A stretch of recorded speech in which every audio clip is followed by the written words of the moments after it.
So, Perfect. Tyler, great to have you. If you don't mind introducing yourself, that would be awesome. Yeah, will do. I will share my screen. I have a slide for my intro as well. So, okay, there we go. All right, so yeah, today I will be talking about authentic cold email and my brief introduction here. So I'm from Arizona. I'm currently living in Arizona. Grew up here, but I did go to BYU up in Utah for college. So I graduated in economics with a minor in business management, and then during college, about junior or senior year, I found Eric Espinosa. A few of you might know him. He's my co-founder currently in Coconut VA. We originally met in college and built Venture Validator, which was more of a market research firm, basically telling other companies if they had a good idea or not. And so it wasn't my favorite business because a lot of the times we would tell people that, hey, you have a bad idea, you need to stop building this business. So that was kind of tough. And obviously they weren't future customers because we told them that they had a bad idea. So it was kind of a hard business and definitely a lot of new business always coming in. So we eventually sold Venture Validator. It was a good business and it's still running today. It wasn't our favorite way to do business. And so then from there, we kind of fell into staffing. So we've been building Coconut VA for almost 3 years now. Um, we've grown that to about $2 million of ARR. We have 100 plus VAs now. And we actually did a recent retreat out in the Philippines. We got to meet about 100 of our VAs out in the Philippines, which was a really cool experience. Now, kind of my side project right now is I'm building AZ Founders, which is a laid-back networking community.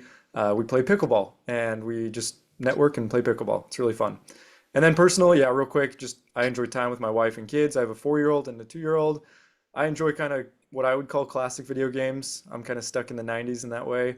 And then I also enjoy playing pickleball in my free time in general. So that is my brief introduction. I will now go into cold email. So I am obviously a founder. So this presentation is definitely coming from a founder perspective. I have always been on the systems operations side of things, and so this whole presentation is from my lens. I'm not like a professional cold email person or cold email marketer, but I have had quite a bit of success with my own cold email efforts. So I wanted to share with you again my perspective and how I've kind of cobbled this together, what I've learned from other cold email experts. And so with that, I'll go right into it. Based on average metrics, I'll go into a few of my use cases and what I've seen. But first off, kind of a baseline, average metrics for cold email. If you send out 100 emails, a fairly average reply rate will be 3.5%. So, 3 or 4 people will respond if you blast out 100 emails. And then conversion rate, so about 1%, maybe one person will actually convert to a sale or to event based on those 100 emails. So a few use cases for us, like where my background has come from or where my success has come from.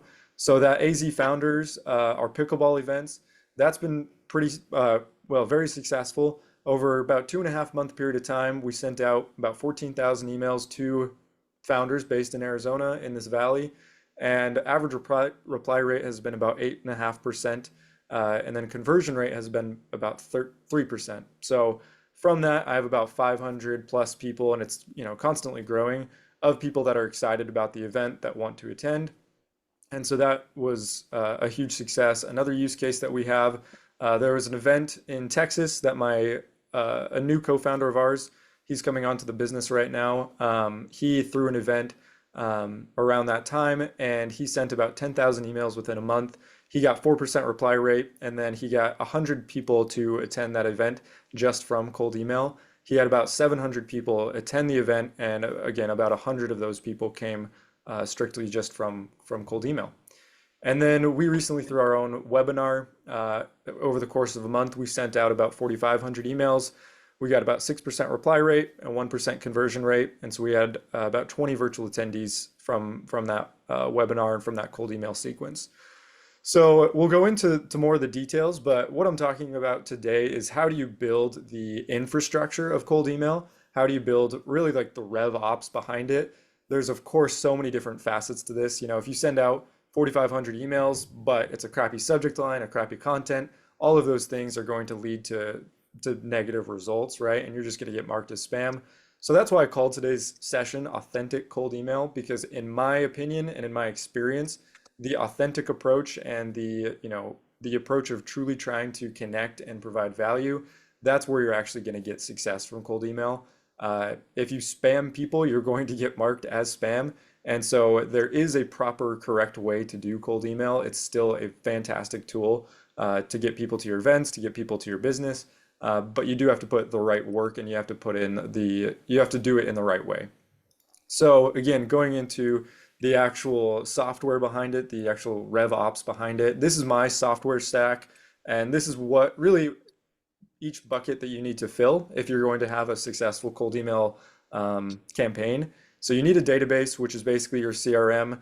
A couple that I've experienced, HubSpot is fantastic, but it does get expensive after the startup discount. Folk CRM is a great one that's a little bit more inexpensive. Monday.com is also great to kind of for those early days of your CRM. Sequencer, Instantly AI, so that is basically the tool that you're using to send out the cold emails and build out sequences. So you could have your first email, but you might have 10 different variants of that first email, and Instantly AI will be able to help you with that. So then you can test out all of these different subject lines, all of this different email copy, and then you can have, step two, and that also has 10 different variants. And so Instantly AI has been really helpful for us in that email sequencer. And then a verifier, you always need to verify your emails before sending. That's probably the quickest way to ruin your cold email reputation, is if you're sending to a bunch of emails that are bad. So if you get a bunch of bounces from those emails, then you're going to be marked as spam very quickly. You also need a data provider. We've used Apollo IO. They do get expensive, but any data, any good data is going to be expensive, and Apollo has been my favorite to work with so far. You do need an email provider as well. We just kind of defaulted to Google Workspace. And then you need a domain provider. Now you can use GoDaddy. You can find your own domains and populate the DNS or the records behind those domains. Or you could use a service to do that for you. There's a few independent people that will do that for you. Instantly will also do that for you. So they have a done for you service where you'll just type in, my company is coconutva.com.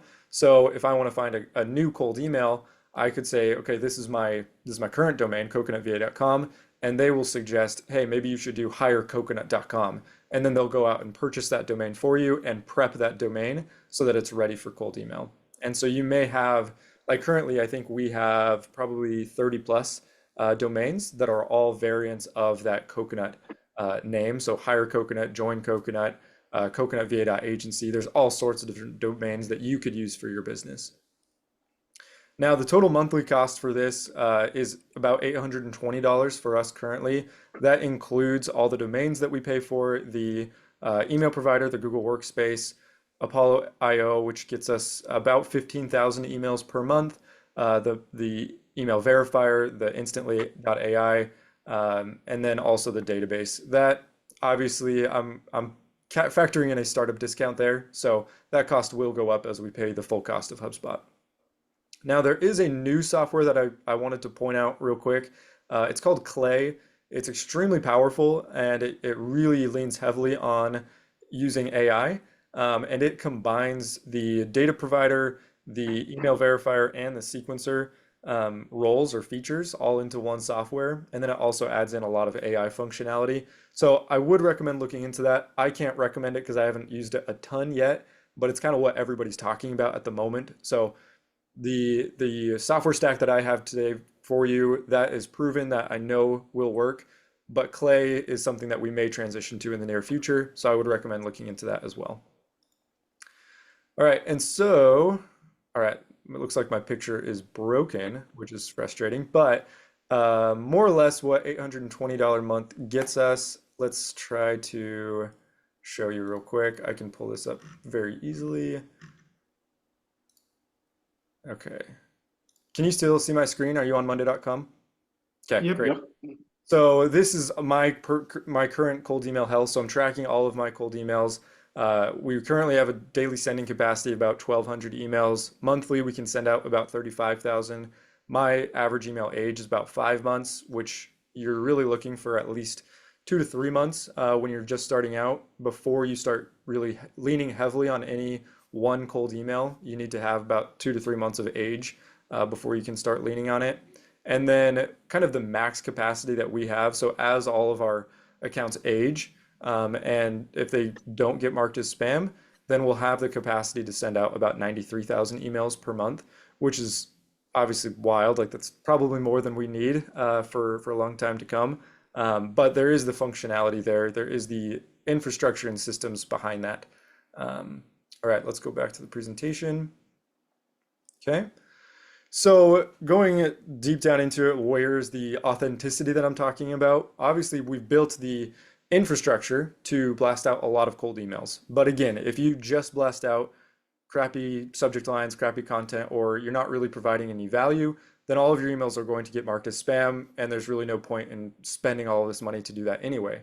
So the points that I put down here are probably the most important aspects of this. The systems can be done fairly simply. I can give you a tutorial at the end of this call even that will tell you how to put the systems together, but these points are really where it's actually going to bring value to you, and that is really the authenticity behind what I'm talking about today. So number one, you need to be providing true value to the people that you're talking to.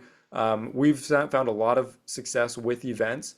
Even if they're not attending the event, they see that I'm holding the event. They see the post I have on LinkedIn about how great the event was and who I met. And so even if I have a 1% conversion rate of people actually attending the event, there's still, if I have an 8.5% reply rate, a lot of those replies are still positive. They just might not be interested in pickleball, or they might not be interested in the webinar topic, but they are still interested in developing that connection. And so providing some kind of free value, I don't think it's going to, bankrupt you to throw an amazing event or anything like that. And even if you only have a 1% conversion rate, you may still be able to convert them in other ways, right? Through other means of value, or that long-term connection as well. And so that goes very much into number two, the genuine connections. So if I send out, 93,000 emails, it's going to be really difficult to keep up with that and actually develop connections with everybody. So really what we're doing is more like 5 to 10,000 emails per month, and that's about our limit.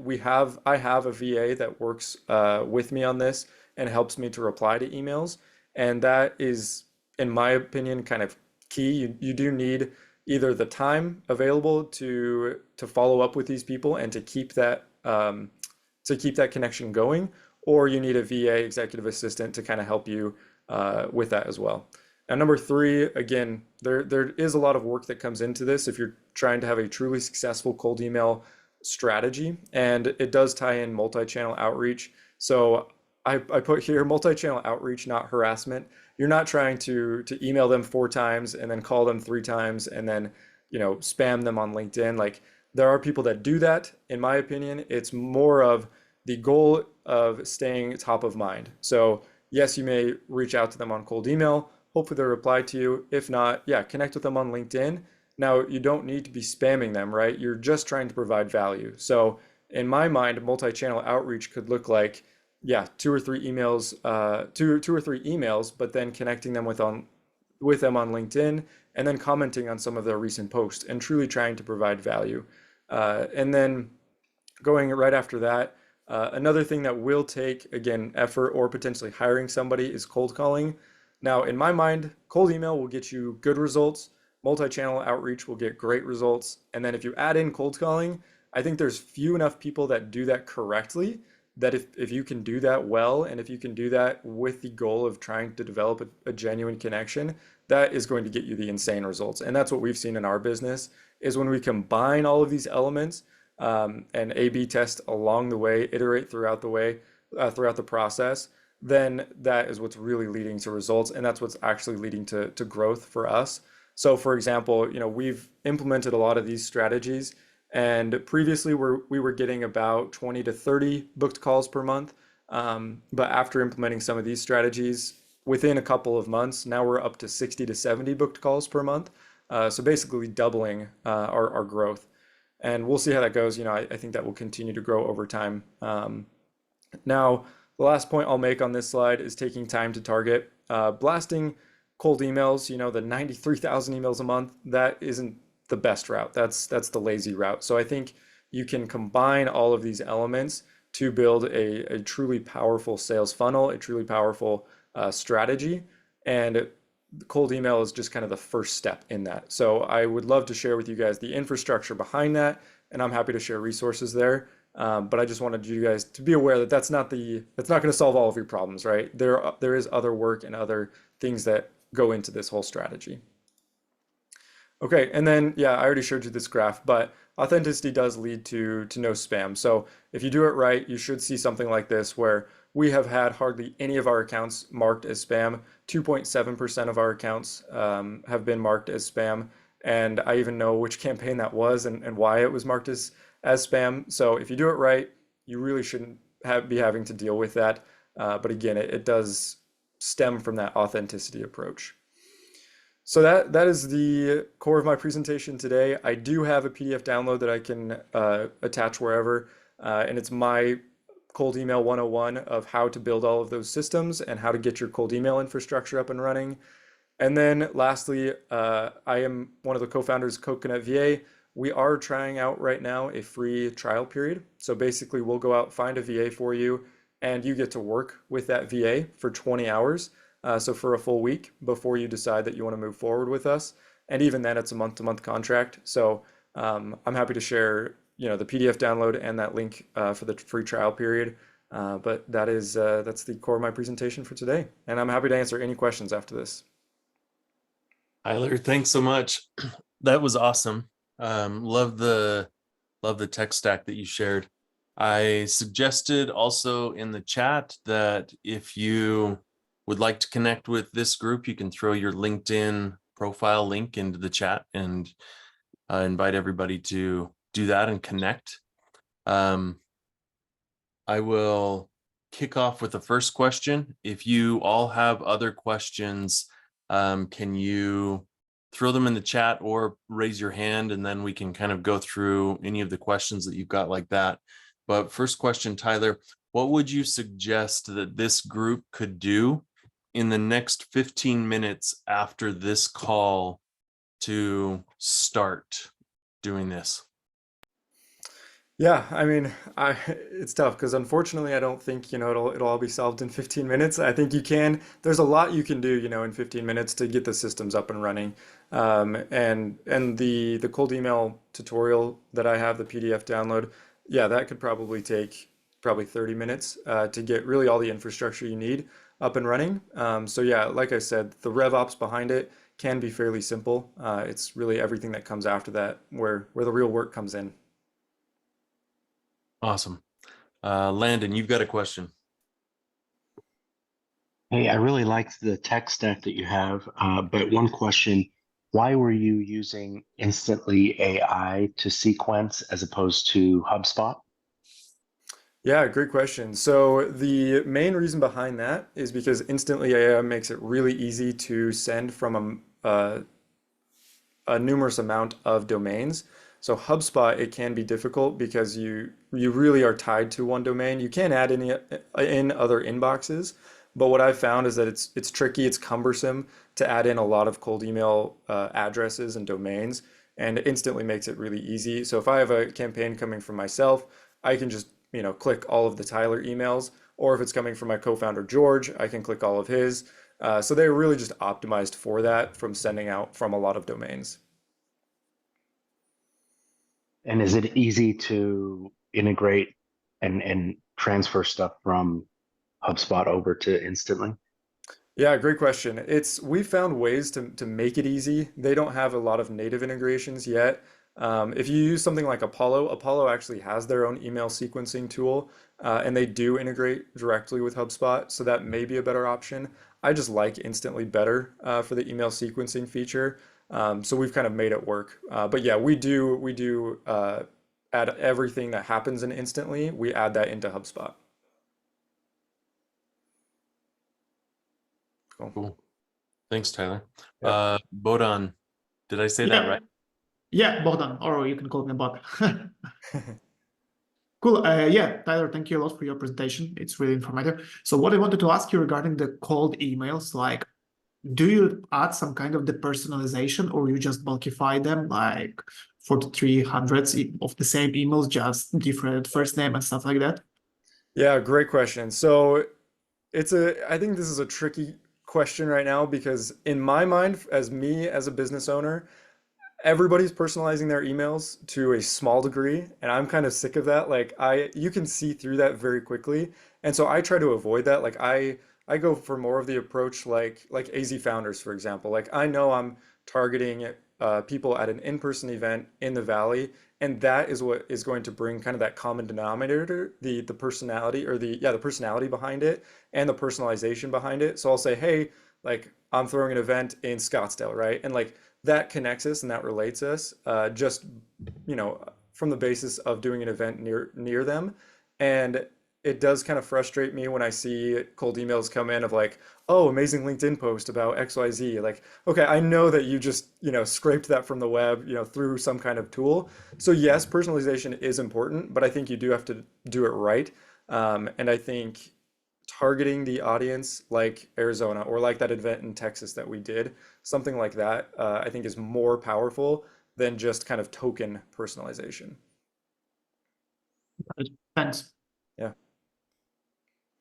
Tyler Parker's got a Cool. question in the chat. What is the cadence for you sending emails when you're providing value, free resources or events versus a call to action to have them learn more about your product? Maybe you just do a bit of both in each email. I love that. Yeah. So I think it definitely depends, with anything, it depends. It depends on your offering, it depends on your target market. For us, the VA industry is somewhat saturated or somewhat competitive. And so what we've noticed is that a lot of people just want to find somebody that they trust and that they like.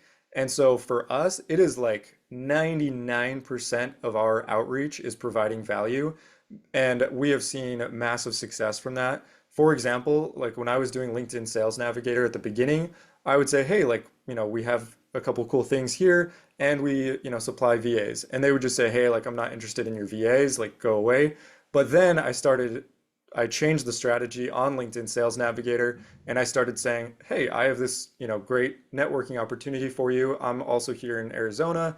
And then I would say, 50% of the replies I get are, that looks cool, I'm not interested, but I would love to learn more about your VAs.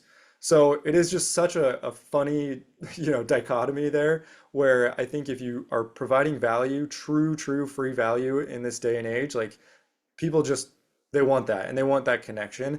And I think they will learn about your product as you continue to show up and be consistent in providing value. So again, for me, it's like 99% of our outreach is just providing true value. That's awesome. Another question in the chat from Chrisman. Based on what you've learned about cold emails, what would you say is the ideal number of follow-ups to send when reaching out to leads before deciding to move on? How should the follow-up emails be scheduled in terms of timing and frequency? Any strategies you can share that you've found effective will be helpful. Yeah, so there's a few schools of thought on this. What I've found is that 3 to 4 emails total in a cold email campaign is ideal. That fourth email and beyond is when people will start to get frustrated with you and may mark you as spam. And so that's kind of the danger zone. So we've actually stuck around that three emails because if they haven't replied yet, they likely won't reply. And after that fourth email, the reply is likely to be negative or they will mark you as spam. And so I think 3 is kind of the sweet spot of not annoying people, but staying top of mind and making sure that you were seen in their inbox. And again, what do those follow-ups actually look like, right? Are you truly just, pinging somebody and say like, hey, bring this to the top of your inbox? Like nobody likes to see that kind of an email. So you need to be creative with those follow-ups as well. A couple of other questions in the chat. PJ says, what are the goals or metrics you compare your results by that keep you on track? Yeah, love that. So one area that I I don't know, maybe it's a hot take on this, but I don't track open rate at all. A lot of people say like you have to track open rate. I don't because that does affect your deliverability. In order to track open rate, you have to basically somebody is adding a line of code more or less to your email, and now email providers see that line of code and say, okay, this guy is likely trying to send out a massive amount of emails if they're tracking open rate.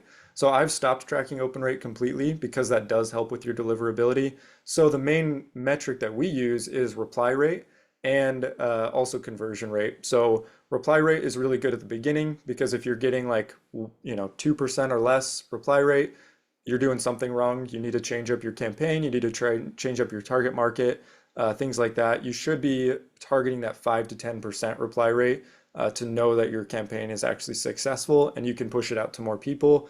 And then yeah, conversion rate, obviously that just depends on your offering, right? Your conversion rate could be different if you're just trying to get them converted to a free resource or a lead gen form compared to like an actual purchase. So that second part really just depends.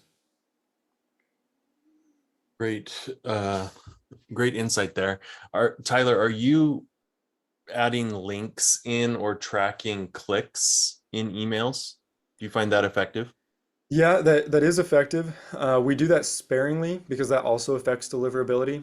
If it's the first email to somebody, that does affect deliverability. So really, if you're really trying to optimize deliverability, what you should focus on is, it's just text in your email, and you're just trying to get a reply, and you're trying. So once they reply, yes, then you can send them a link and track that conversion. But it's mainly about that reply, or else you risk deliverability.